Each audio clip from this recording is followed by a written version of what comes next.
Video చూస్తున్న ప్రియులైన దేవుని పిల్లలందరికీ మన ప్రభువైన యేసుక్రీస్తు వారి పేరట నా యొక్క హృదయపూర్వక వందనం తెలుసుకుంటున్నాను. ప్రియులారా, దేవుని యొక్క మహాకృపను బట్టి ప్రేమను బట్టి తిరిగి మనం ఈ ఉదయకాలంలో కలుసుకుని ఉన్నాం. ప్రియులారా, మనం ఎవరి పరమగీత అధ్యాయం కంటిన్యూ చేసుకుందాం. ఆల్రెడీ మనం ఒకసారి జ్ఞాపకం చేసుకుంటే మనం ఆల్రెడీ పరమగీతము 5వ అధ్యాయం పూర్తిగా నేర్చుకుని ఉన్నాం. పరమగీతము 5వ అధ్యాయం వరకు పూర్తిగా నేర్చుకున్నాం. పిల్లరా, మనం ఇవాళ 6వ అధ్యాయం ధ్యానిద్దాం. ఒకసారి మనం రివైజ్ చేసుకుంటే 5వ అధ్యాయంలో ఏం నేర్చుకున్నామంటే 5వ అధ్యాయంలో అంతవరకు ప్రేమగా ఉన్న వాళ్ళు ఇరువురు భార్యాభర్తల మధ్యన చిన్న గొడవ స్టార్ట్ అయ్యడం రావడం మనం చూడగలిగాం. ఎందుకంటే చిన్న మనస్పదలు అయితే వచ్చాయి. మనస్పద రావడం వల్ల భార్య ఏమో భర్త మీద వెలిగింది. భర్త ఏమో అంత కోపం మీద అలిగి బయటికి వెళ్ళిపోయాడు. తనంటే ఇంటికి వస్తున్నప్పుడు తలుపు కొట్టినప్పుడు తను తీయకుండా తను మంచం మీద ఉండి షూలమితి తనకు తెలుసు, కాకపోతే తను మెలుకోకుంది కానీ నటిస్తుంది, నిద్రలో ఉండి నటిస్తుంది. తను రెస్పాండ్ అవ్వలేదండి తన భర్తకి. తన కోపంతో తను వెళ్ళిపోవడం, మళ్ళీ వెంటనే తనకి మళ్ళీ పశ్చాత్తాపం వచ్చి మళ్ళీ బాధ వచ్చి మళ్ళీ తన భర్త గురించి వెతడం. తర్వాత యెరూషలేము కుమార్తెలు అక్కడ వాళ్ళు ఉంటే వాళ్ళతో చెప్పడం అని ఆల్రెడీ మనం గత ఎపిసోడ్లో చూసాం. మనం ఈ ఎపిసోడ్లో కూడా మనం తరువాయి భాగం నేర్చుకుందాం. అంటే పరమగీతము 6వ అధ్యాయంలో మొదటి నుంచి 9వ వచనం వరకు నేర్చుకుందాం. పిల్లలు, పరమగీతము 6వ అధ్యాయము మొదటి నుండి 9 వచనాలు అండి.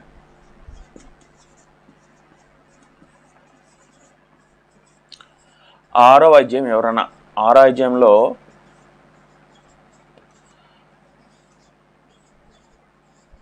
మొదటి నుండి 9 వచనాలండి.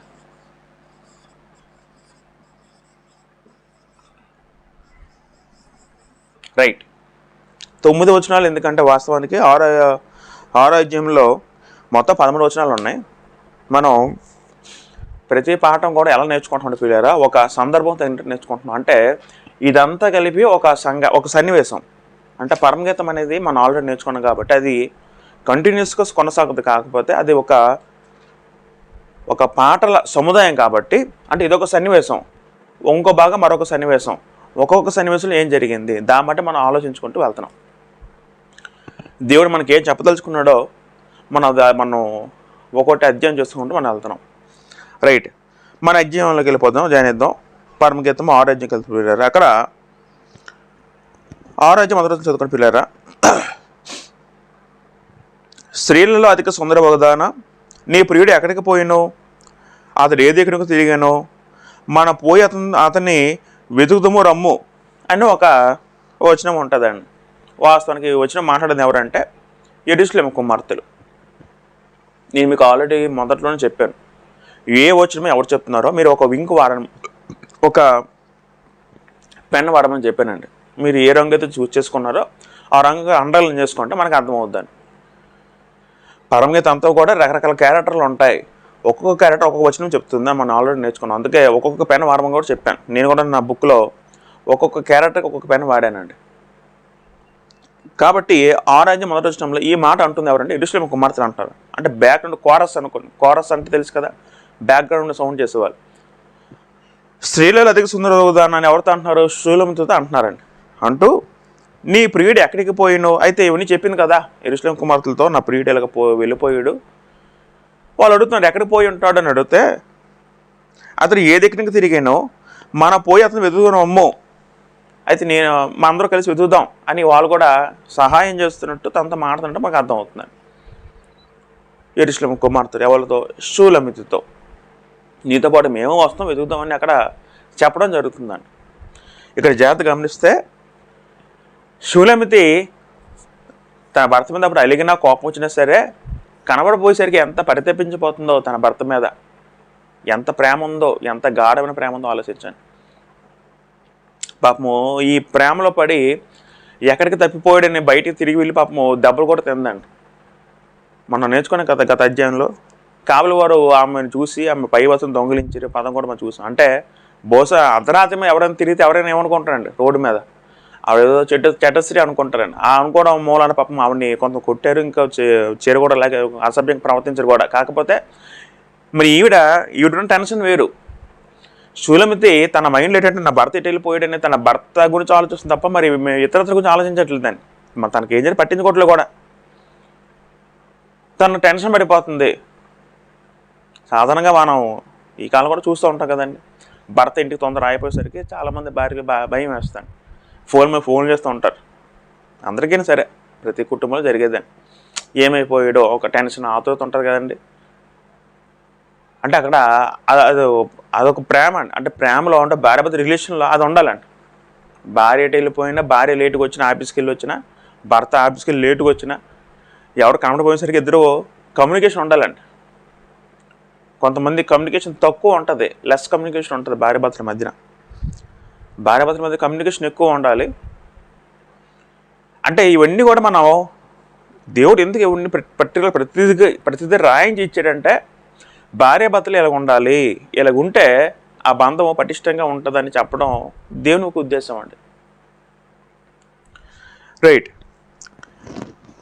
తర్వాత రెండో వచనం చదువుకుని రెండో వచనం నుంచి ఇంకా ఈ మాటలన్నీ కూడా ఎవరు అంటారంటే రెండో వచనం నుండి షూలమితి అంటుందండి. మొదటి వచనమేమో యెరూషలేము కుమార్తెలు ఆ మాట్లాడితే, రెండో వచనము షూలమితి మాట్లాడుతుంది. ఏమంటుందో ఆలోచిద్దాం. ఉద్యానవనముందు మేపుటకును పద్మములను ఏరుకున్నటకును నా ప్రియుడు తన ఉద్యానవనమునకు పోయెను, పరిమళ పుష్ప స్థానమునకు పోయెను. రైట్. ఇక్కడ జాగ్రత్త గమనిస్తే ఉద్యానవనం అంటే అర్థం ఏంటి? తోట. వాస్తవానికి మనకు 5వ అధ్యాయం చదువుకుంటే ఒకసారి మనం ప్రియులు 5వ అధ్యాయం మొదటి వచనంలో నా సహోదరి ప్రాణేశ్వరి నా ఉద్యానవనమునకు నేను ఏతించితిని అంటాడండి అక్కడ. అంటే వాస్తవానికి అక్కడ ఆ సందర్భంలో 5వ అధ్యాయం మొదటి వచనంలో సందర్భంలో ఉద్యానవనం అన్న పదము స్త్రీ యొక్క శరీరంగా వాడబడితే అలంకార రూపంలో, ఇక్కడ ఈ పదము వాస్తవానికి అంటే అదే పదము భౌతికంగా వాడబడిందండి. జాతి వినాలి. 5వ అధ్యాయం మొదటి వచనంలో నా ఉద్యానకు ఏతించి తిని అంటే అక్కడ ఆ సందర్భంలో తన మొదటి రాత్రి అప్పుడు తన భార్యతో అంటూ తన భార్యని సౌందర్యాన్ని ఉద్యానవంతా పోల్చాడండి తన భర్త సొలొమోను. ఇక్కడ స్త్రీ ఏముంటుందంటే నా భర్త ఉద్యానవంతో మేపుటకు పద్మములు ఏరుకుంటకు నా ప్రియుడు తన ఉద్యానముకు పోయెను, పరిమళ పుష్ప స్థానమునకు పోయెను. నా భర్త అక్కడ ఉన్నాడేమో, అక్కడ ఉన్నాడు, అక్కడ ఉంటాడు. ఒక తోట ఉంది, ఒక ఉద్యానవనం ఉంది, తోట ఉంది. ఉద్యానం మేపుటకును అంటే వాస్తవానికి ఈ పదాలు ఏ విధంగా వాడబడ్డాయి అంటే తన భర్త అంటే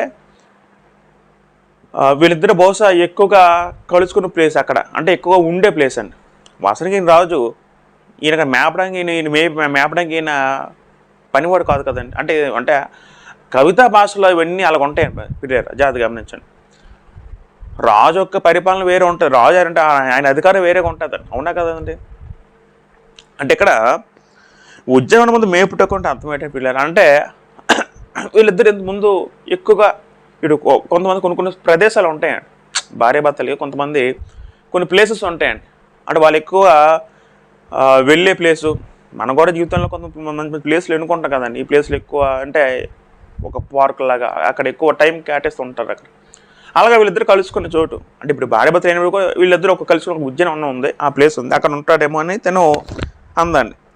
పద్మములు ఏరుకున్నటకు నా ప్రియుడు తన ఉద్యానవనకు పోయిను, పరిమళ పుష్ప స్థానమునకు పోయిన. అది మంచి ఉద్యానవనం అన్నమాట, మంచి తోటట, అక్కడ మంచి పరిమళించే పుష్పములు పువ్వులు ఉన్నాయంట అని చెప్పడం జరుగుతుంది. 3వ వచనంలో నేను పద్మముల్లో మేపుచున్న నా ప్రియుని దనను అతడు నావాడు. ఇది చాలా మంచి మాట అండి. ఇప్పుడు ఆ స్త్రీ ఏమంటుందంటే నేను పద్మముల్లో మేపుచున్న నా ప్రియుని దానను అతడు నావాడు. చూసారండి, భార్య ఏమంటుందంటే అవతల వ్యక్తులతో నేను అతని దానను అతడు నావాడు అంటుంది. ఎంత మంచి మాట అండి. అంటే భార్య భర్త రిలేషన్ ఎలా ఉండదు పిల్లరా, మీరు జాగ్రత్త గమనిస్తే పరమగీత మొత్తం కూడా భార్య భర్త. దేవుడు ప్రియులారా ఈ గ్రంథం ద్వారా మనకి ఏ విధంగా రాయించేస్తున్నాడు అంటే వీళ్ళిద్దరి మధ్యన ఉన్న పరస్పర ఆకర్షణ పరస్పర ఆకర్షణ.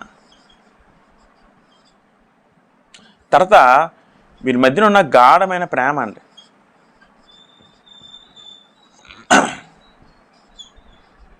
గాఢమైన ప్రేమ, బలమైన బంధం.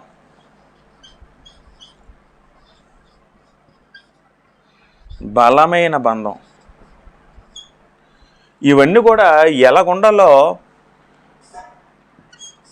దేవుడు స్పష్టంగా రాయించి ఇచ్చాడు. ఆకర్షణ, ప్రేమ, బంధం. ప్రతి భార్య భర్తల మధ్య ఇటువంటి ప్రేమ ఉండాలి పిల్లలు. అంటే దేవుడు మనం చెప్తున్న మాట ఏంటంటే ఇవన్నీ అంటే ఇది రొమాంటిక్ లవ్లో, ఎరోస్ లవ్ మనం చదువుకున్నాం గ్రీకుల నాలుగు లవ్లో. అంటే ప్రేమలో మనం అందరి ఎడల చూపించే ప్రేమ వేరు. అగాపే ప్రేమ, సహోదరుల తల్లిదండ్రుల అదొక దేవుని నెల మన ఆ ప్రేమ వేరు. ఎస్పెషల్ భార్యాభర్తల ప్రేమ అది చెప్తూ అంటే వీటిలో ప్రేమతో పాటు ఇవన్నీ ఉండాలండి. ప్రేమ ఉండాలి. అంటే ప్రేమలో ఇవన్నీ భాగం. ప్రేమలో ఇవన్నీ భాగం పిల్లలు. మనం పరమగీత మొత్తం చదువుకుంటే మనకి ఏం అర్థమవుతుందంటే వాళ్ళిద్దరి మధ్య ఉన్న ఆకర్షణ, ఆ బంధం, ఆ గాఢమైన ప్రేమ అండి. ఒకరు లేకపోతే తప్పించిపోతారండి. నిజంగా ఒక్క క్షణం కూడా వాళ్ళు ఒక్కొక్కరు లేకపోతే తప్పించిపోవడం జరుగుతుంది. ఒకరు కనబడిపోయేసరికి వాళ్ళ ప్రాణం పోయినట్టు అనిపిస్తుంది. నీ ప్రేమ చేత మూర్చిల్లిపోతాను అంటారు. ఈ ఫీలింగ్ భర్తకి భార్యకే ఉంది, భర్తకే ఉందండి ఈ ఫీలింగ్లు. ఇద్దరికే ఉన్నాయి ప్రియులారా. భార్య భర్త వీళ్ళిద్దరికీ కూడా ఎంత ఫీలింగ్ ఉందంటే ఇద్దరి మధ్య కూడా ఆకర్షణ ఎంత ఉందని పిల్లరా. వీళ్ళు ఒకరి మించి ఒకళ్ళు వదులుకోనంత, ఒకళ్ళు మించి ఒకళ్ళు చూడలే ఎంత ప్రేమ ఉందని. అందుకే దీన్ని ఎలా పోల్చారంటే భార్య సంఘము, కొత్త నిబంధనలో భార్య సంఘం అయితే భర్త యేసుక్రీస్తు ప్రభువారు, క్రీస్తు ప్రభువారు.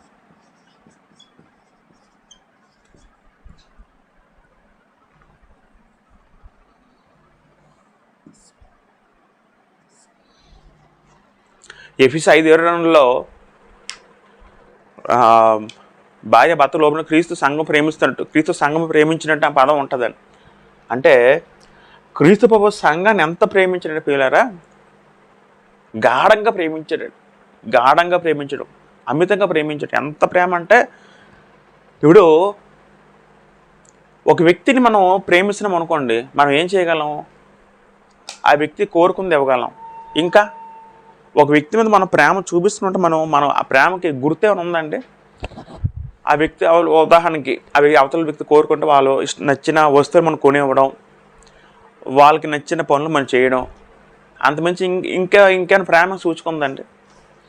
ప్రేమకి ఇంకేమైనా గుర్తే ఉందంటే ప్రాణం ఇవ్వడం అండి. అంతమించి ఇంకేం చేయగలం? ఒక వ్యక్తి గాఢంగా ప్రేమిస్తాడంటే నా ప్రాణం ఇచ్చేస్తున్నాను, నా ప్రాణమే నువ్వైనప్పుడు ప్రాణం ఇచ్చేస్తాను, అది గాఢమైన ప్రేమ అండి. క్రీస్తు ప్రభు సంఘాన్ని అంటే మనల్ని ఎంతగా ప్రేమించాడంటే తన ప్రాణం ఇచ్చేటంతగా ప్రేమించాడు. అంటే ఈ ప్రేమలో త్యాగం ఉందండి. ప్రేమ అంటే ఒక విధంగా అర్థం తెలియరా, ప్రేమ అంటే త్యాగం, ప్రేమ అంటే త్యాగం. ఇది మనం గుర్తుపెట్టుకోండి. ప్రేమకి మరొక పదం ఏమైనా ఉంది అని ఆలోచించగలిగితే ప్రేమ అంటే త్యాగం అండి, సాక్రిఫైస్ చేయడం అండి. అంతే, ప్రేమ అంటే సాక్రిఫైస్ చేయడమే.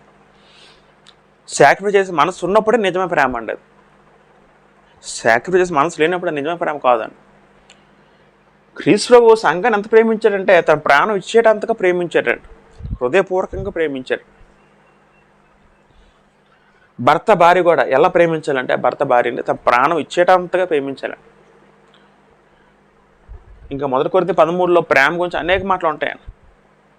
ప్రేమలో డంబం ఉండదు. ప్రేమలో నిజంగా చాలా మంచి వచ్చిన పేర్లు ఇవన్నీ కూడా మనం చదువుకోవాలి, మనం నేర్చుకోవాలి.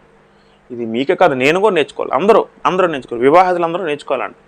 వివాహితులందరూ కూడా మనం ఇవన్నీ ఫాలో అయితే ఆ వివాహ బంధం చక్కగా పటిష్టంగా ఉంటుంది పిల్ల. నిజంగా మరి ఆ బంధంలో బీటలు రావండి, మరి ఆ బంధం బ్రేక్ అవుతుందండి. ఇంకా బ్రేక్ అవ్వకుండా ఒక బంధం ఉండాలంటే భార్యాభర్తల మధ్యన ఆకర్షణ ఉండాలి, వాళ్ళిద్దరి మధ్యన ప్రేమ ఉండాలి. ఎంత ప్రేమ అంటే ఒక్కొక్కరు ప్రాణం కూడా ఇచ్చేటంత ప్రేమ కలిగి ఉండాలండి. యేసుక్రీస్తు వారు ఏ ప్రేమ కలిగి ఉండాలి, అటువంటి ప్రేమ కలిగి ఉండాలండి. మళ్ళీ ఆ ప్రేమలో ఏ లక్షణాలు ఉండాలో మొదటి 13లో ఉంటుందండి. ప్రేమ మత్సరపడదు, ప్రేమ డమ్మగా ప్రవర్తించదు, అమర్యాదగా నడవదు.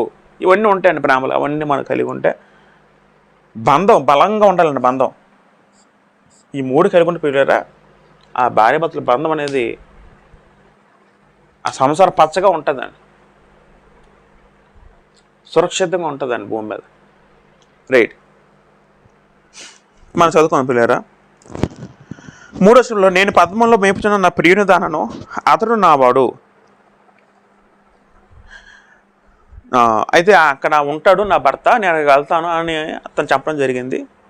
తర్వాత 4వ వచనంలో నా సఖి అనే పదం ఉంటుంది. అంటే ఈ 4వ వచనం నుండి మనం ఎవరు మాట్లాడంటే 4వ వచనం నుంచి ఇంకా తన భర్త మాట్లాడుతున్నాడు, రాజు మాట్లాడుతున్నాడు అనే విషయం అర్థం చేసుకోవాలి. 3వ వచనం 2-3 వచనాలు అయితే సులెమంతో మాట్లాడితే 4వ వచనం నుండి సులెమాన్ మాట్లాడాడు. అంటే ఈ మధ్య ఏం జరిగిందంటే తన భర్త అక్కడ వెళ్ళడం తినకు ఇప్పుడు జ్ఞాపకం వచ్చింది. వెంటనే తన భర్త దగ్గరికి వెళ్ళింది. వెళ్ళి ఏమైంది, మళ్ళీ కలిసిపోయారండి, కలుసుకున్నారు. ఎప్పుడైనా గమనించండి, మన జీవితం, నా జీవితం అనుభవం, ఎప్పుడైనా మాకు ఆవిడకి ఇచ్చిన గొడవలు అయినప్పుడు, ఎస్పెషల్లీ ఫోన్లో ఈ ఫోన్లో మాట్లాడినప్పుడు ఇంకా గొడవ ఇంకా ఎక్కువ అవుద్దండి. అదే డైరెక్ట్గా వెళ్ళి కలిసాం అనుకోండి, కలిసినప్పుడు మరి ఇంకేం ఉండదండి. ఒకసారి డైరెక్ట్ చూడగానే మరి అవన్నీ మర్చిపోతామండి. అంటే గొడవలు ఎంత తిట్టుకున్నా ఏదో చూకున్నా డైరెక్ట్గా చూసేసరికి వెంటనే మర్చిపోతామండి. ఇంకా అంటే మనిషి కళ్ళతో కళ్ళు చూసినప్పుడు ఏమవుద్దంటే మనకి ఇంకా అవన్నీ గుర్తురావండి. అంటే మేము ఇప్పుడు ఈ పాయింట్ గమనించి వెళ్ళారు, దూరంగా ఉన్నప్పుడు ఎప్పుడు సమస్యలు వస్తూ ఉంటాం. అంటే దగ్గరకు ఉన్నప్పుడు సమస్యలు రావు, మ్యాక్సిమం రావు. అందుకే ఇది దృష్టిలో పెట్టుకునే దేవుడు ఏం రాయించిన కొత్త నిబంధనలోని భార్యని ఎడబాయకుడి అంటారండి. అంటే భార్యతో ఎప్పుడు కలిసే ఉండాలండి. దూరంగా ఉంటే ఏమవుతుందంటే ఆ దూరంగా ఉండడం వల్ల సాతాను కొన్ని ఎదుటి మధ్యలో చిచ్చు పెట్టడానికి ప్రయత్నిస్తూ ఉంటాడండి. అంటే ఏదైనా సరే భార్యాభర్తలను వాళ్ళు ఎప్పుడు కలిసే ఉండాలి, దగ్గర ఉండాలి. ఏదైనప్పుడు కూడా మనం ఎంత తగులాడుకున్నా అంటే ఫేస్ టు ఫేస్ చూసుకుంటే మరి వెంటనే ఇంకా మనస్పర్ధలు ఉండవండి. అంటే అక్కడ క్లియర్ అయిపోతాను. తిను వచ్చింది అక్కడికి, ఉద్యోగం తోటకు రాగానే వెంటనే అద్దరు కలిసి మరి కంటిన్యూ చేయాలి, అక్కడ స్టాప్ చేస్తారండి ఆ గొడవ. దీని మనం నేర్చుకోవాల్సింది ఏంటంటే మనస్పర్ధలు గొడవ ప్రతి కుటుంబంలో వస్తాయండి, ప్రతి వైవాహిక కుటుంబంలో ఖచ్చితంగా వస్తాయి. రాని కుటుంబం ఎక్కడ ఉంటుంది నాకు తెలిసి. రేరుగా ఉన్నారు, ఎక్కడో రేరుగా, అసలు ఏవో తగువు లేనో చాలామంది, కొంతమంది ఉంటారు, రేరుగా ఉంటారు తప్ప మ్యాక్సిమం అన్ని కుటుంబాలు ఏదో ఒక సమస్య వస్తూ ఉంటుందండి. అంటే దీని మనం నేర్చుకోవాల్సింది ఏంటంటే వెంటనే దాన్ని క్లియర్ చేసుకోవాలి, వెంటనే క్లియర్ చేసుకోవాలి. కొంత టైం తీసుకుని ఎంత క్లియర్ చేసుకోవాలి. క్లియర్ చేసుకోకపోతే ఏమవుతుందంటే అది చినిగి గాలివాన అయినట్టు అలా పెరిగిపోతూ ఉంటుందండి. అక్కడితో పరిష్కరించుకుంటే అక్కడితో సమస్య మనం ముగించేస్తే అక్కడితో క్లోజ్ అయిపోతాడు. ఇప్పుడు ఈ స్త్రీ ఏమో, భార్య ఏమో, నా భర్త వెళ్ళిపోయాడు, నా భర్తకి అంత పొగరేటి, నేను తలుపు తీపోతే 2 నిమిషం ఆగచ్చు కదా, తిను కోపంతో తిను ఉండిపోయింది అనుకోండి. అప్పుడు ఏమవుద్దండి, తిను కోపంతో ఉండిపోతే భర్త కూడా కోపం పుట్టిస్తుంటే మనం ప్రవర్తనలో తినక కోపం వస్తుందండి. అప్పుడు ఏమవుతుంది, ఆ బంధం నిలుస్తుందా ఇంకా బీటలు పడుతుంది అంటే బంధం ఇంకా నిలవదండి, అప్పుడు స్టార్ట్ అవుతుందండి. అప్పుడు పిల్లల జాగ్రత్త గమనిస్తే ఒక భార్యాభర్త రిలేషన్లో ఇరువురు కూడా ఎలాగ ఆలోచించాలంటే ఒకళ్ళు కాదు, ఇరువురు కూడా ఎలాగ ఆలోచించాలంటే ఇరువురు కూడా స్వార్థం ఉండకూడదు. ఇరువురికి కోపం వస్తూ సందర్భం ఉన్నప్పుడు కూడా తర్వాత దాన్ని అలా కోపం మానేసి మళ్ళీ సమాధాన పడాలండి. సమాధాన స్థితి ఉండాలండి ఎప్పుడు కూడా.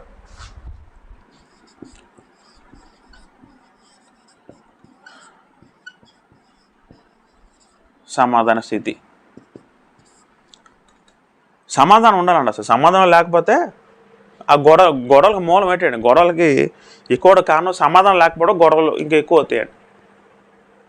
సమాధాన పరిచబడ ధన్యులు వారు దేవుని కుమారులు అనబడుదురు అని యేసుక్రీస్తు వారు కోన ప్రసంగంలో చెప్పారండి. మన అందరూ ఎవరో దేవుని కుమారులు అండి. దేవుని కుమారుడు అంటే ఎలా ఉండాలండి? సమాధాన పరిచబడే దేవుని కుమారుడు అండి. సమాధాన స్థితి లేనివాడు దేవుని కుమారుడు కాదండి. ఈ సమాధానాన్ని మన కోపం ఏమో చేస్తూ ఉంటుంది, మనల్ని కోపమేమో దాన్ని నొక్కేస్తూ ఉంటుంది మన హృదయాల్లో. ఒక దేవుని కుమారుడు మనకి ఎలా ఆలోచించాలంటే తగ్గులు గొడవలు లేనప్పుడు మనం సమాధానపడి మనమే సమాధాన పడదాం, తప్పేట ఉంది. అలాగ మనం ఆలోచించగలిగితే మ్యాక్సిమం గొడవలు రావు. ఏ కుటుంబాలు కూడా సమాధానం ఉంటుంది. కుటుంబం సమాధానం ఉంటే బంధం నిలుస్తుందండి. రైట్.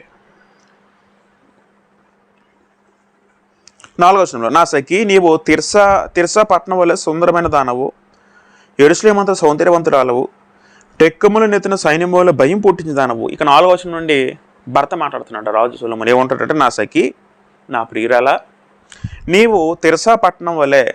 తిర్సా పట్టణం అంటే ఎక్కడండి? ఎక్కడ ఉంటుందంటే, ఇప్పుడు ఇశ్రాయేల్ రాజ్యం ఉత్తర రాజ్యం కదండి. ఉత్తర రాజ్యంకి ఆ రాజధాని అండి. ఆ ఉత్తర రాజ్యం రాజధాని తిర్సా పట్టణం అండి. మీకు వీలైతే ఒక మాట చదువుకుంటే మొదటి రాజుల గ్రంథము 14:17లో అక్కడ ఒక మాట ఉంటుంది. మొదటి రాజులు 14:17 చదువుకుంటూ పిల్లారు. అక్కడ అప్పుడు యెరోబోము భార్య లేచి వెళ్ళిపోయి తిర్సా పట్టణంకు వచ్చాను అని పదం ఉంటుందండి. తిర్సా పట్టణం అంటే ఇశ్రాయేల్ రాజ్యం వాళ్ళ యొక్క రాజధాని అండి. రాజధాని అంటే ఎలా ఉంటుంది? జనరల్గా రాజధాని అంటే అందంగా ఉంటుంది, అవునా కదండి? ఒక దేశానికి రాజధాని, ఒక ప్రదేశం రాజధాని అంటే ఎలా ఉంటుంది అంటే చాలా గొప్పగా ఉంటుందండి. అంటే రాజధాని అంటే అన్నిటికన్నా కేంద్ర ప్రాంతం, వాటి మధ్యన మిడిల్ ప్రాంతం, అంటే అన్నిటికీ మిడిల్గా ఉన్న ప్రాంతము. అక్కడ నుంచి లావాదేవీలు జరుగుతూ ఉంటాయి. రాజధాని ప్రతి ప్రాంతంగా ఉంటుందండి. మన రాష్ట్రం అయితే ఇంకా రాజధాని డిసైడ్ చేయలేదు, కానీ ఇప్పుడు తెలంగాణకి హైదరాబాద్ రాజధాని. ఇలాగా అంటే రాజధాని పట్టణం చాలా అందంగా తీర్చిదిద్దుతారండి. ఇప్పుడు కర్ణాటకకి బెంగళూరు రాజధాని. బెంగళూరు సిటీ ఎలాగ ఉంటుందండి? చాలా అందంగా ఉంటుందండి సిటీ. అలాగా తన భార్యని మళ్ళీ పొగడతలు, తన భార్యని పొగుడుతున్నాడు. ఎలాగంటే, నీవు తిర్సా పట్టణం వల్ల సుందరమైన దానవు, యెరూషలేము అంత సౌందర్యవంతురాలవు. యెరూషలేము అంత సౌందర్యవంతురాలు అంటే ఆ రాజధాని. అంటే ఒక తర్వాత అంటే సొలొమోను తర్వాత రెండుగా చీలిపోయింది. అంటే తిర్సా పట్టణం ఎంత గొప్పగా ఉంటుందో, యెరూషలేము ఎంత అందంగా ఉంటుందో. యెరూషలేము పట్టణం కూడా చాలా అందంగా ఉంటుంది పిల్లారా. మనం అంటే మరి సొలొమోను గారికి గొప్ప గట్టిగా కట్టించారు కదండి, ప్రాకారాలు కానీ, నిర్మాణాలు కానీ, యెరూషలేము మందిరం కానీ. ఆ ఊరు చూడడానికి నిజంగా మనం అంటే మన కళ్ళు ధన్యం చేసుకోలేవు, కానీ ఆ కాలం యెరూషలేము దేవుని మందిరం చూడడానికి ఎక్కడెక్కడో వచ్చేవారండి. నిజంగా సొలొమోను గారు ఎంతో గొప్పగా కట్టించారు యెరూషలేము మందిరం, దేవుని మందిరం. నిజంగా ఆ మందిరం చూసి కనులు ధన్యం అండి. నేను ఎప్పుడైతే అనుకుంటానండి, ఆ కాలంలో నేను పుట్టున్న బాగుని అనిపించేది ఒక్కొక్కసారి అనిపిస్తూ ఉంటే. నిజంగా ఎంతగా గొప్ప కట్టాడు ఆ మందిరాన్ని. ఆ మందిరం మాత్రం కాదు, కానీ రకరకాల వాళ్ళు ఉంచుకున్న వాళ్ళ నిర్మాణాలు కూడా చాలా గొప్పగా కట్టాడు సొలొమోను తనకున్న జ్ఞానంతో, దేవుడిచ్చే జ్ఞానంతో. ఒకసారి కీర్తన 50:2 చదువుకుంటే, పరిపూర్ణ సౌందర్యం గల సియోనులో నుండి దేవుడు ప్రకాశించున్నాను అంటాడండి. పరిపూర్ణ సౌందర్యం అంటే అర్థం ఏంటండి? అందమైన గల సియోను అంటే యెరూషలేము, దేవుడు ప్రకాశించున్నాడు పదం ఉంటుందండి. ఎలాగా తన భార్యని మళ్ళీ పొగుడుతున్నాడు అంటే కలిసిపోయిన తర్వాత మళ్ళీ. టెక్కములను ఎత్తిన సైన్యము వలె భయము పుట్టించి దానవు. టెక్కములు అంటే పతాకం. చాలా యుద్ధాలకు వెళ్ళినప్పుడు పతాకాలు ఉంటాయి కదండి. పతాకం అంటే ఇప్పుడు మన ఫ్లాగ్ లాగా ఒక్కొక్కరు ఒక ఫ్లాగ్ ఉంటుంది. అంటే సైన్యంలాగా ఎంత పోలిక, భయం పుట్టించిన దానవు. ఇవంతా పోలిక అండి అంతా కూడా. సైన్యం వల్ల ఎందుకు ఈ పదం వాడారండి? ఎందుకు అసలు ఆలోచించారు పిల్లరా? సైన్యం వల్ల భయం పుట్టిందని ఎందుకని పదం వాడి ఉంటాడు అక్కడ సొలొమోను. వాస్తవానికి ఒక మాట ఆలోచిద్దాం. తన ముందు సందర్భంలో తన భర్త గురించి ఎదుగుతూ తను నిజంగా చూడండి, ఆ క్షణంలో తను బయటికి వెళ్ళి అర్ధరాత్రి తన భర్తకు ఎదుగుతున్నప్పుడు ఎన్నో మళ్ళీ హింసలు పొందింది కదా. కావలవారితో మళ్ళీ తిని పాడు చేయడం చూశారు, తర్వాత కొంత పురుషులు చేయడం చూశారు, కానీ అవన్నీ తట్టుకుని నిల్చుకుని మరి వెనక్కి వచ్చిందండి. భార్య ధైర్యంగా ఉండాలి, భార్య ధైర్యవంతురాలు అయి ఉండాలి.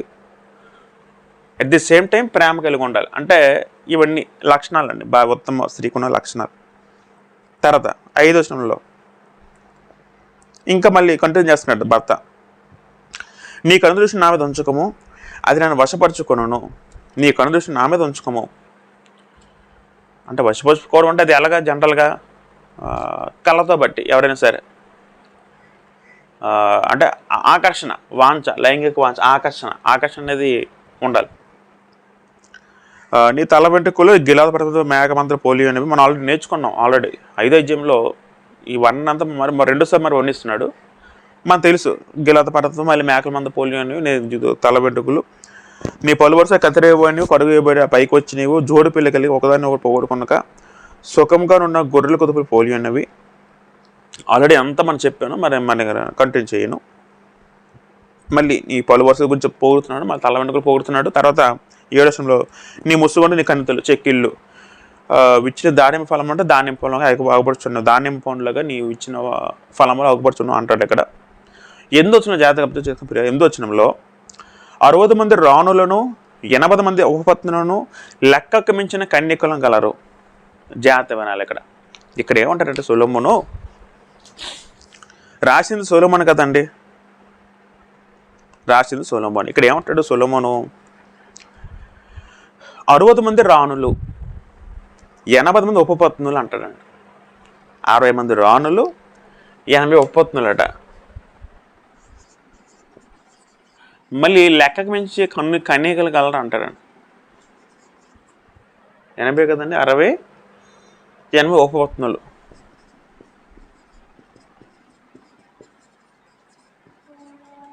మీకేంటంటే డౌట్ రావచ్చండి, ఇదేంటిది ఎంతవరకు భార్య భర్తలు అనుకున్నాక మళ్ళీ సొలొమోన్ ఏమో మళ్ళీ నాకు మళ్ళీ భార్యలో మళ్ళీ ఉపపత్నులు అనటం అంటే మాకు అనుకోవచ్చండి. దేవుడు ప్రియుల జాతి గమనిస్తే పరమగీతం బుక్ అనేది మనకు రాయించి ఇచ్చాడండి. ఎవరి కోణంలో? స్త్రీ కోణంలో రాయించి ఇచ్చాడండి. వాస్తవానికి ఇక్కడ షూలమితి అనే పాత్ర మనం మీకు స్టార్టింగే చెప్పాను. షూలమితి అన్న పాత్ర కల్పిత పాత్ర, నిజమైన పాత్ర కాదు. అంటే ఆ పాత్ర నిజంగా ఆ పర్సన్ ఎవరు లేరండి. లేని పర్సన్ని మనకు ఎందుకు రాయించి చూపిస్తున్నాడంటే ఒక వివాహ బంధం ఎలాగుండాలో. సొలొమోను చెడిపోయింది, సొలొమోను భ్రష్టంతో వెళ్ళిపోయింది ఈ కారణం వల్లేనండి.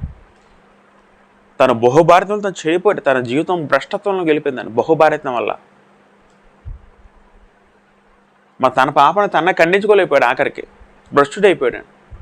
అంటే తన చేత మళ్ళీ తన జ్ఞానంతోనే దేవుడు ఏం రాయిస్తాడంటే సొలొమోనుకి ఎంత భార్య తెలుసు అంటే మనకు తెలుసు, చాలా అంశాలు నేర్చుకున్నాం. మొదటి రాజు గ్రంథం 11వ అధ్యాయం 3 చదువుకుంటే ఒకసారి. మొదటి రాజు గ్రంథము 11వ అధ్యాయము 3 చదువుకుంటే ఇక్కడ సొలొమోనుకి 1000 మంది భార్యలు చెప్తారండి. 11:3 అతనికి 700 రాజకుమార్తెలైన భార్యలను 300 ఉపపత్నులు కలిగి ఉండేది. అతని భార్యలు అతని హృదయం తిప్పివేసిరి. ఇక్కడ జాగ్రత్త గమనిస్తే 3వ వచనంలో 11:3లో అతనికి 700 మంది భార్యలు ఉన్నారండి. 1000 మంది, 700 + 300 అండి. మొత్తం తన జీవితకాలం మొత్తం అంత కలిపి 700 + 300 మంది, 1000 మంది భార్యలు. ఇక్కడ జాగ్రత్త అంటే 700 మంది కూడా రాజకుమార్తెల పదం వాడారండి. 700 మంది రాజకుమార్తెలు అంటే అందరూ కూడా ఎవరు 700 మంది అంటే వీళ్ళు మెయిన్ భార్యలు అయితే వీళ్ళు కస్టెంట్స్ ఉపపత్నులు అన్నారండి. మొత్తం 1000 మంది భార్యలండి. చరిత్రలో ఇంత ఎక్కువ మంది భార్యలు కలిగిన రాజు కూడా ఈయనేనండి, సొలొమోను. వీళ్ళందరూ రాజకుమార్తెలు అండి. ఇక్కడ జాతి గమనిస్తే వీళ్ళందరూ కూడా అన్యులండి. అంటే వీళ్ళందరూ కూడా ఇశ్రాయేలు కాదండి. వీళ్ళందరూ కూడా అన్య జనాంగంలో వచ్చిన వ్యక్తులు. అన్య జనాంగం అంటాను నేను. మొదటగా ఫరో కుమార్తె పెళ్లి చేసుకున్నాడు. తర్వాత మిగతా చుట్టుపక్కల రాజులందరూ కూడా తన కీర్తి గురించి మరి వాళ్ళతో తగులు యుద్ధాలు అవుతాయి మరి ఆ విధంగా సంబంధాలు కలుపుకున్నాడు. ప్రతి చుట్టుపక్కల రాజులతో సంబంధాలు ఎందుకు కలుపుకున్నాడంటే ఈ తగులు తంటలు అవ్వకూడదు, శత్రువులు ఉండకూడదు. ఈ కారణంతో మరి కొన్ని రాజకీయ కారణాలతో తిని పెళ్ళి ఎలా జరిగిందంటే రాజకీయ కారణంతో పెళ్లి జరిగిందండి. అక్కడ లవ్ లేదు, ఎఫెక్షన్ లేదండి. మరొక మాట ఏమంటాడంటే కామాలతో గలబడే పదం కూడా వాడాడు. అంటే వాళ్ళు అందంగా అందాన్ని మోహించాడు తప్ప అక్కడ లవ్ లేదు, ప్రేమ లేదండి. ఇవన్నీ కూడా రాజకీయంగా అధికారికి జరిగే పెళ్ళిళ్ళండి, రాజకీయ పెళ్ళండి ఇది. వీళ్ళందరూ అన్ని జనాంగ రాజకుమార్తెలు అంటే ఇలా అన్ని రాజుల కుమార్తెలు, మళ్ళీ వాళ్ళ అసిస్టెంట్సే ఏదైనా ఉత్పత్తులు అయ్యి ఉంటారు బహుశా. వీళ్ళందరూ అన్ని జనాంగం అంట. పేరుకే భార్య, పేరుకే పెళ్లి చేసుకోవడం తప్ప అతనికి ఎప్పుడు కూడా ఈమెన ఆ భార్య ఫీలింగ్ ఎవరి మీద కలలేదండి. ఆ మాట ఆయన కూడా చెప్తాడు. ఒక మాట చదువుకుంటే ప్రసంగ గ్రంథంలోని 7:20 చదువుకుంటే, ప్రసంగంధము 7:20 చదువుకుందాం పిల్లరా. అదేదనగా 1000 మంది పురుషుల్లో నేను ఒకరిని చూచెదను కానీ అంతమంది స్త్రీలలో ఒకరిని చూడలేదు. ఎంతమంది స్త్రీ అండి? 1000 మంది స్త్రీల్లో ఒకరిని చూడలే పదం ఉంటుందండి అక్కడ. 1000 మంది పురుషులు 1000 మంది పదం వాడాడండి. బహుశా వీళ్ళ దృష్టిలో పెట్టుకుని వాడాడేమో. తను చూడడానికి గొప్ప రాజే, అందరికన్నా తన గొప్ప రాజు, గొప్ప సంపన్నుడు, అయితే జ్ఞానం కలిగిన వ్యక్తి సొలొమోన్ భూమి మీద పోలిస్తే. కాకపోతే ఫ్యామిలీ లైఫ్లో తను ఫెయిల్ అయిపోయాడు. ఫ్యామిలీ లైఫ్లో తన భార్య రిలేషన్ ఫెయిల్ అయిపోయాడు. ఎందుకు ఫెయిల్ అయిపోయాడంటే తను కోరుకున్న తను నచ్చిన భార్య పెళ్లి చేసుకోలేకపోయాడు. మరి ఆ భార్య భర్తల ప్రేమను తెలుసుకోలేకపోయాడు. ఆ తెలుసుకోలేని ఆ ప్రేమ అనేది దేవుడు మళ్ళీ తిరిగి మనకి రాయించి ఇచ్చారండి. తను చేసినప్పుడు మీరు చెయ్యొద్దు, బహుభార్యతో చేయకూడదు పరమగత చెప్తూ ఉంటుంది. ఒకటే భార్య, ఒకలే భార్య, భర్తకే ఒకలే భార్య ఉండాలి, అధిక భార్యలు ఉండకూడదు. ఇంకా మనం చదువుకున్న పిల్లరా ఇక్కడ జాతి గమనిస్తే మరి ఇక్కడ ఉపపత్తులు ఇంక మళ్ళీ ఇక్కడ 60-80 అంటే ఫిగర్ ఏంటండి మళ్ళీ.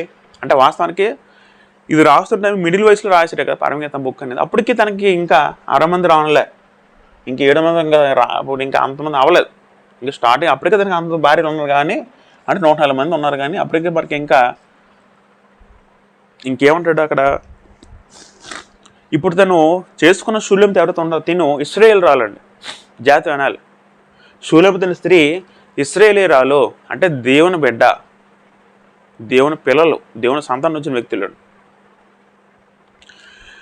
తనకు ఏ స్త్రీ మీద కలగని ఆనందం, ఏ స్త్రీ ఎంతమంది పెళ్లి చేసుకున్నా సరే వాళ్ళ దొరకని ఆ భర్త అనే ఫీలింగు ఎవరి మీద కలిగిందంటే శూలమతి మీద మాత్రమే కలిగిందండి. ఎందుకంటే తను నిజమైన భార్య, తను నిజంగా వీళ్ళందరూ కూడా నిజంగా ప్రేమించలేదండి, ప్రేమించలేకపోయాడండి. ఎందుకు పోయాడంటే వాళ్ళు అనిజల నుంచి వచ్చిన వ్యక్తులు, అదొక కారణం అయ్యి ఉండొచ్చు. తను రాజకీయ మూలంగా పెళ్లి చేసుకున్న తప్ప అది పెళ్ళిళ్ళు ఎలా జరగాలంటే రాజకీయాల గురించో మరొక అవసరం గురించి పెళ్లి చేసుకోకూడదండి, మన ఇష్టంగా చేసుకోవాలండి. అది కూడా ప్రభునందు మాత్రమే. మీకు మొదలుకొరింది మంచి మాట అంటే మొదలుకొరింది 7:39 అంటాడండి. పౌలు గారు ఏమంటారంటే ప్రభునందు మాత్రమే పెళ్లి చేసుకోవాలని పదం ఉంటుందండి అక్కడ. ఒకసారి చదువుకుందాం. మొదలుకొరింది రాసిన పత్రిక 7:39 చదువుకుంటే, మీరు పెళ్లి చేసుకుంటే ఎలా చేసుకోవాలట?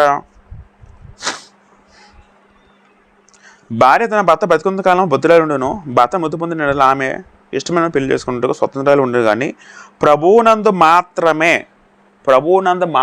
పెళ్లి చేసుకోవాలను అంటే అర్థమే పిల్లరా. ప్రభువునందు మాత్రమే అంటే అర్థం ఏంటండి?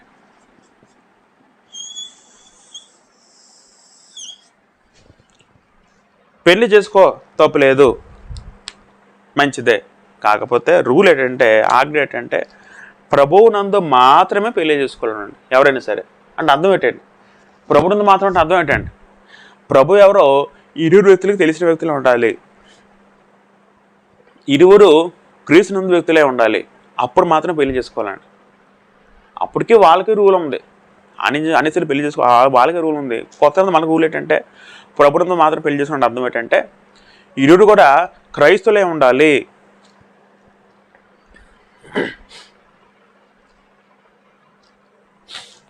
ఎందుకు చెప్పారంటే పిల్లరా, క్రైస్తవులకు తెలుసండి, ఒక స్త్రీకి తెలుసు తన భర్త ఎలా నడుచుకోవాలో భార్య తెలుసు. ఎందుకంటే మన ప్రిన్సిపల్స్ అలాంటివి, మన నిబంధనలు అలాంటివి, మన ఆజ్ఞలు అలాంటివి.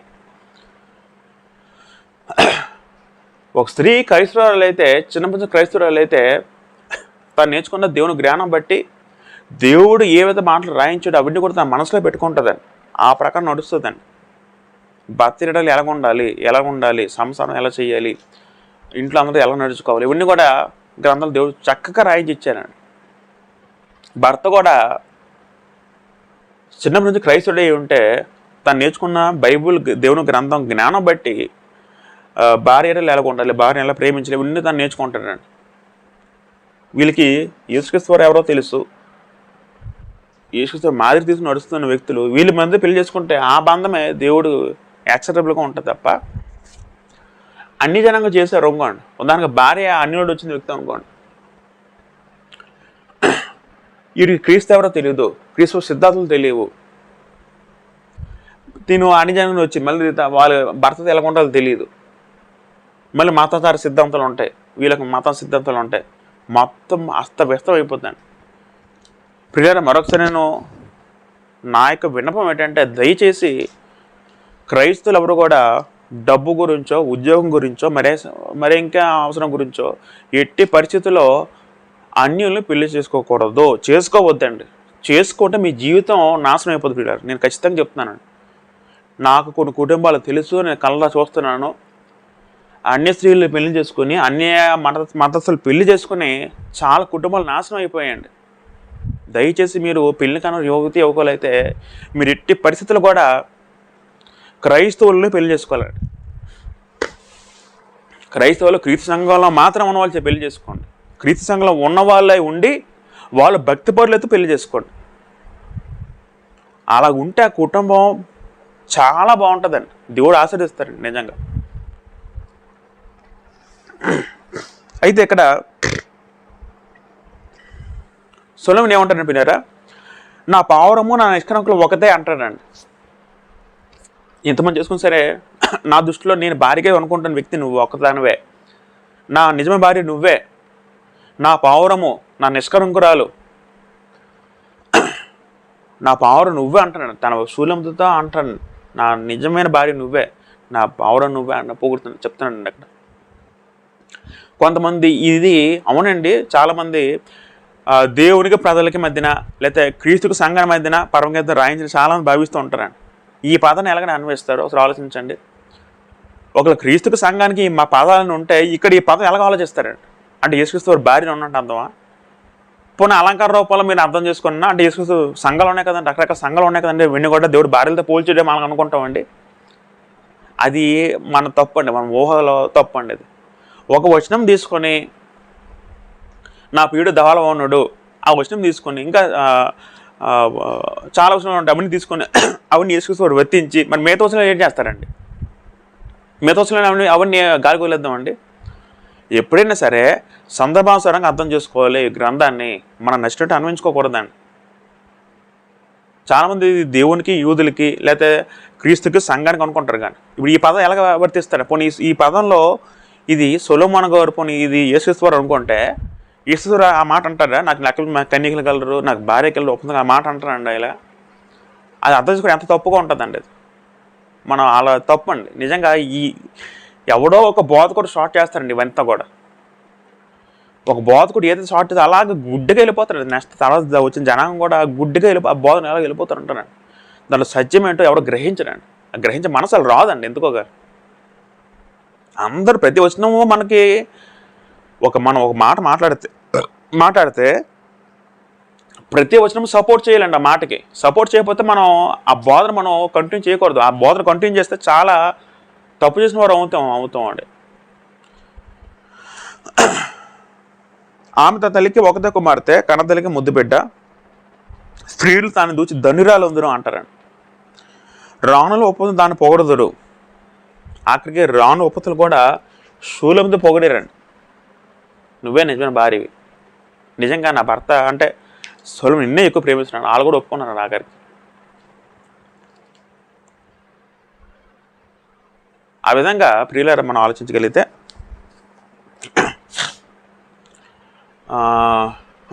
పరంగీతం 6 వివరం చదువుకుంటున్నాం మనం.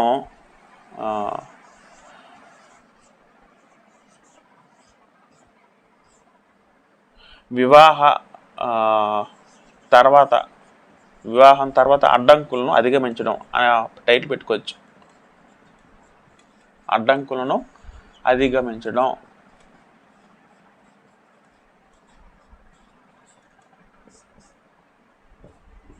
దీన్ని బట్టి మనం నేర్చుకోవాల్సింది ఏంటి పిల్లారా, భార్యాభర్తల మధ్యన పరస్పర ప్రేమ, అది కూడా హృదయపూర్వకమైన ప్రేమ, గాఢమైన ప్రేమ, యేసుక్రీస్తు వారు సంఘం మీద చూపిన ప్రేమ, అటువంటి ప్రేమను కలిగి ఉండి ఇరుగురు కూడా ఒకరికొకరు గౌరవించుకుంటూ మర్యాదగా నడుచుకుంటూ వెళ్ళిపోతే ఆ బంధము పటిష్టంగా ఉంటుంది.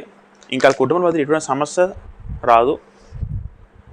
దేవునికి అంగీకార ఆమోదయోగంగా కుటుంబం ఉంటుందని మనం ఈ పాఠంతో మనం నేర్చుకోవచ్చండి. ఇప్పటికీ మనకి ఏమైనా మనం దీన్ని బట్టి ఏమైనా సమస్యలు వస్తే వెంటనే మనం క్లియర్ చేసుకుందాం. ఇప్పుడు కూడా సమాధాన స్థితిని కలిగి ఉందాం, సమాధాన పడకపోతే మనం దేవుని కుమారులుగా మనం పిలిపించుకోలేమండి. ఎక్కడైనా సరే, ఇదైనా కాదు, ఎక్కడైనా ఏ గొడవైనా ఏ తగువైనా సరే మనం వెంటనే మనమే సమాధాన పడాలండి. మన మీద పడాలి, మనకెందుకు అది ఆ స్వార్థం అహం అని ఉంటే తప్ప మనం దేవునికి అనిపించుకోలేమండి. ఇలా కలిగి ఉంటూ మన జీవితం కొనసాగిద్దాం, దేవునికి ఇష్టలుగా బ్రతుకుదాం. దేవుడు ఈ మాటలని దీవించి మన అందరి హృదయాల్లో ఫలింపజేయనుగాక. ఆమేన్.